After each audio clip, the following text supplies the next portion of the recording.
Imagine waking up one day and slowly realizing that your thoughts do not feel like your own anymore. Your memories feel distorted, your emotions feel disconnected, and the world around you seems unfamiliar, yet everyone tells you that you are fine, that nothing is wrong, and that you should trust the system. This is not a nightmare, and this is not fiction. This is a real chapter of American history, one that remained hidden for decades, protected by secrecy, power, and fear. This story is about how the United States government, through its most powerful intelligence agencies, crossed a line that should never have been crossed, and how ordinary human beings became disposable tools in an experiment to control the human mind. During the Cold War, the world was divided into two superpowers, the United States and the Soviet Union. Both sides feared that the next war would not be fought only with bombs and guns, but with psychology, propaganda, and mind control. Reports emerged that American prisoners of war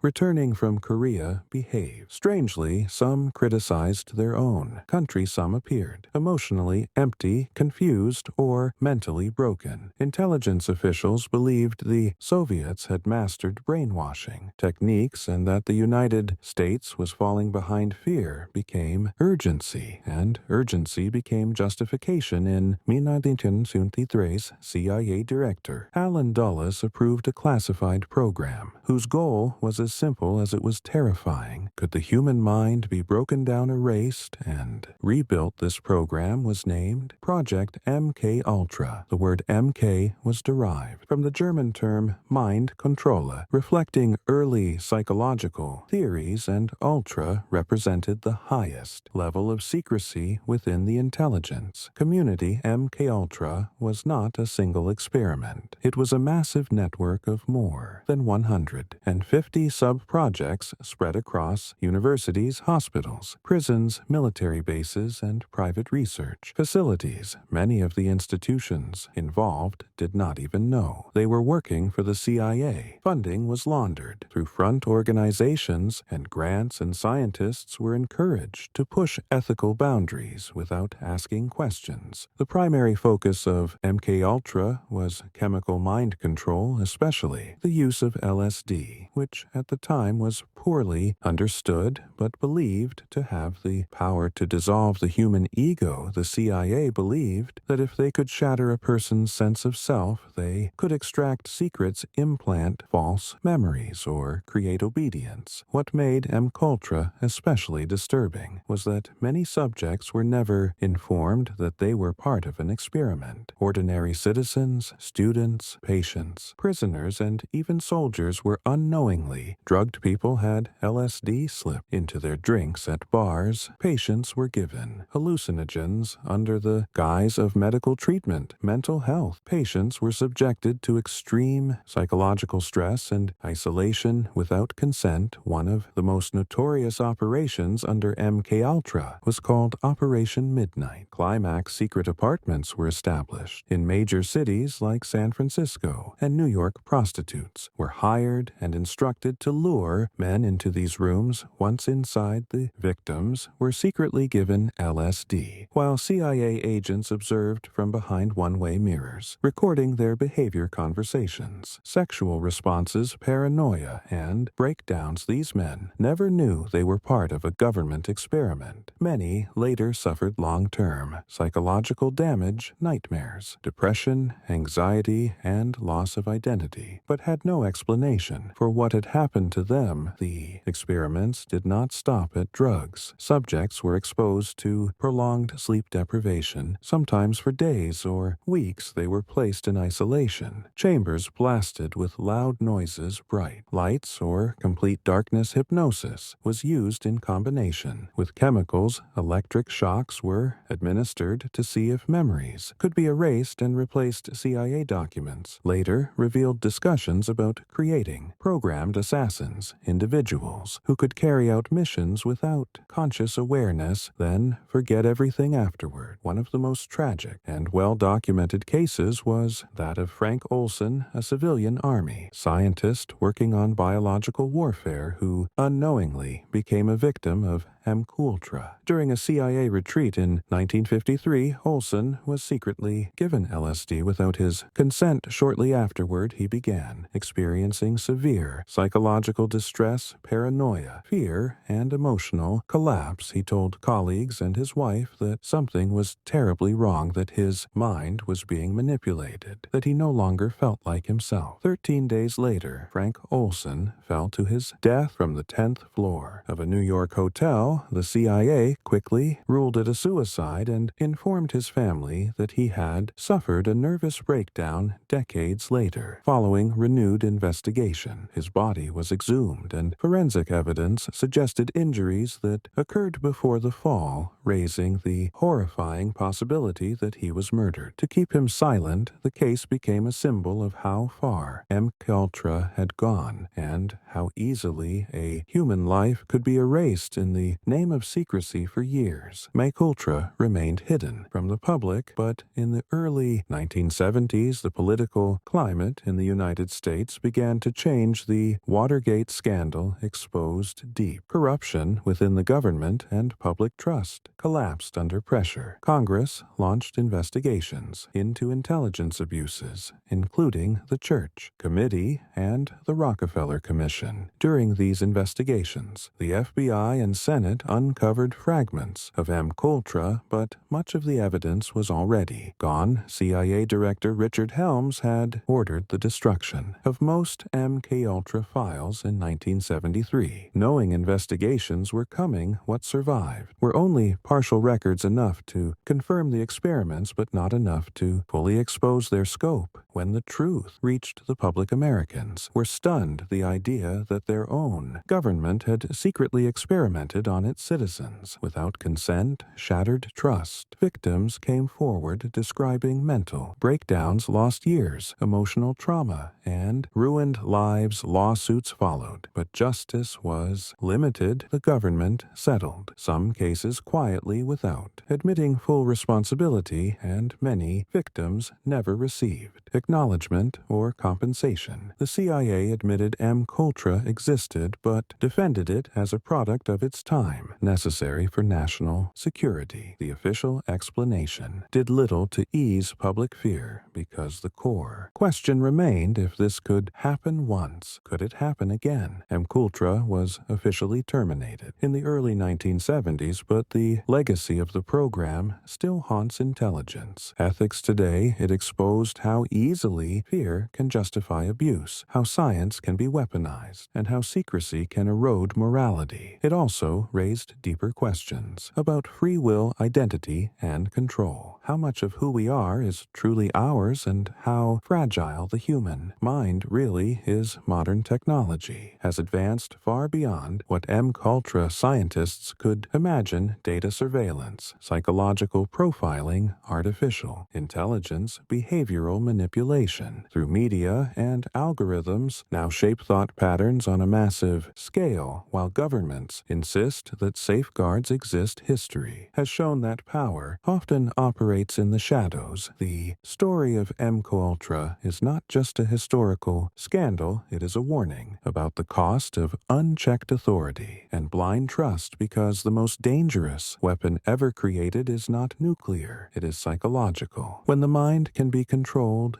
nations do not need armies, and when individuals lose ownership of their own thoughts, freedom itself becomes an illusion. And the most unsettling truth is that many questions about MKUltra remain unanswered. How many victims were there? How many experiments were successful? How much was destroyed? And how much continues under different names? This is why MKUltra remains one of the darkest chapters in American intelligence history. A reminder that sometimes the greatest threat does not come from enemies abroad, but from decisions made in silence behind closed doors, where human beings become data and morality becomes optional.